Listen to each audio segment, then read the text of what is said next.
আমাদের দেশের জওয়ানদের জন্য, তাই তো? যারা সারা রাত দিন নিজের ফ্যামিলি নিজের পরিবারকে ছেড়ে বর্ডারে ডিউটি করেন, এখানে ওখানে ডিউটি করেন, কাদের জন্য? আমাদের জন্য, তাই তো?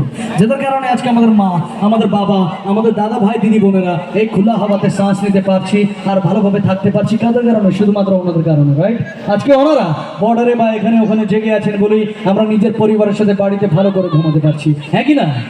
আর সব থেকে বড় কথা এখন বলবো, এটা আপনারা মন দিয়ে শুনবেন আর ভেবে দেখবেন কি, এই পৃথিবীতে শুধুমাত্র আমাদের দেশের জওয়ানরাই আছেন যারা আমাদের জন্য নিজের বুকে গুলি খেয়ে শহীদ হয়, তাই তো? আর কেউ আছে কি যারা আমাদের জন্য শহীদ হয়? 14 ফেব্রুয়ারি 2019 পুলওয়ামাতে একটি অনেক বড় বোম ব্লাস্ট হয়েছিল, যেখানে আমাদের 40 জন সিআরপিএফ জওয়ান শহীদ হয়েছিলেন। মনে আছে কি সবার? মনে থাকা উচিত, because we are Indian, this is our nation, right? ওনাদের শরীরের টুকরো টুকরো রাস্তার মধ্যে ছড়িয়ে ছিটিয়ে পড়েছিল, তাই তো? এমনভাবে শরীরটা ছড়িয়ে ছিটিয়ে পড়েছিল কি হয়তো অনেকজনের বাড়িতে পুরো শরীর যেতেও পারেনি, কয়েকজন বাড়িতে হয়তো শুধু হাত গেছে, কয়েকজন বাড়িতে হয়তো শুধু পা গেছে।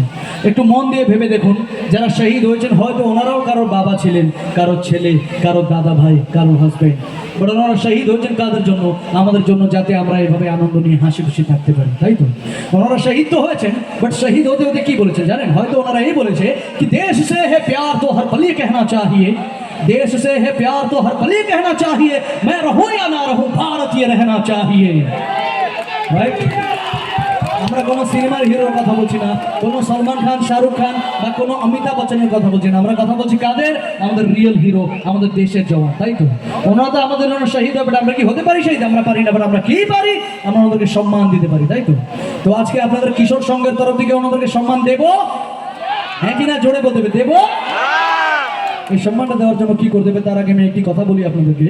আমি আজ অব্দি এত বড় শিল্পী হতে পারিনি, এত বড় সিঙ্গার হতে পারিনি। আমি অনেক পুরনো একজন 2012 সালের জি বাংলা সারেগামাপার সিঙ্গার। হয়তো এখানে আসার আগে অনেকজন আমার নামও জানতেন না হয়তো, তাই আমার আজ অব্দি এত বড় ক্ষমতা হয়নি যে আপনাদের মতো গুণী মানুষজন যারা বসে আছেন তাদেরকে দাঁড় করাবার মতো আমার ক্ষমতা নেই। আমি বলবো আর আপনার দাঁড়িয়ে পড়বেন এরকম কোনো কথা নেই, বাট আমি রিকোয়েস্ট করতে চাই যাদের পায়ে কোনো কষ্ট নাই তারা এক মিনিটের জন্য দাঁড়িয়ে পড়লে খুব খুশি হবে। এই দাঁড়ানোটা তাদের জন্য যারা আমাদের জন্য নিজের বুকে গুলি খেয়ে শহীদ হয়েছেন। সকলকে বলতে চাই শুধুমাত্র 1 মিনিটের জন্য, যারা কোলে বাচ্চা নিয়ে আসেন ওনারা বসে থাকুন, যারা অনেক বয়স্করা সিনিয়র সিটিজেন আছেন ওনারা বসে থাকুন, যাদের পায়ে কষ্ট আছে ওনারা বসে থাকুন, আর যাদের দাঁড়াতে লজ্জা পাচ্ছে ওনারাও বসে থাকুন। সবাই লাইট ফ্ল্যাশ দিবে, মোবাইলে ফ্ল্যাশ জ্বালিয়ে সবাই সম্মান জানাবে প্লিজ। সবাই লাইটে মোবাইলে ফ্ল্যাশ জ্বালিয়ে লাভলি অডিয়েন্স, এরকম সম্মান যদি নিজের দেশের প্রতি থাকে তাহলে সত্যি আমরা মন খুলে বলতে পারি সারে জাহাঁ সে আচ্ছা हिंदुस्तान हमारा। হিন্দুস্তান হামারা। অনেক অনেক ধন্যবাদ সকলকে। আজকে আমরা ওনাদেরকে শ্রদ্ধাঞ্জলি দেবো। শ্রদ্ধাঞ্জলি দেওয়ার জন্য ক্যান্ডেল চাই, মোমবাতি চাই, বাট আমাদের হাতে নেই। বাট যাদের কাছে স্মার্টফোন আছে ফ্ল্যাশ লাইটটা জ্বালাবে লাইক আ ক্যান্ডেল।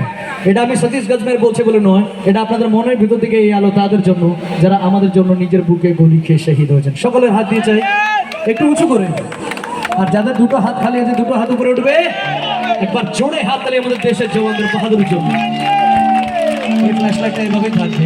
যখন একজন দেশের জওয়ান লড়াইতে যায়, ওনারা লড়াইতে যাওয়ার আগে ভারত মাকে কি বলে জানেন? ওনারা হয়তো এই বলে কিসি গজরে